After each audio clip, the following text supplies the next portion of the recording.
माझं सोलापूर न्यूजमध्ये आपल्या सगळ्यांचं स्वागत। अखेर सोलापुरातील दमानेनगरचे रेल्वे ब्रिजचे पाडकाम फत्ते झाले।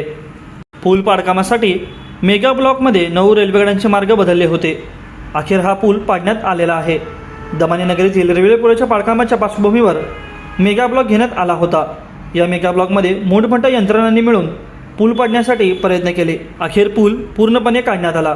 सोलापुरातील 103 वर्ष जुना रेल्वे ब्रिज पाडण्यात आला।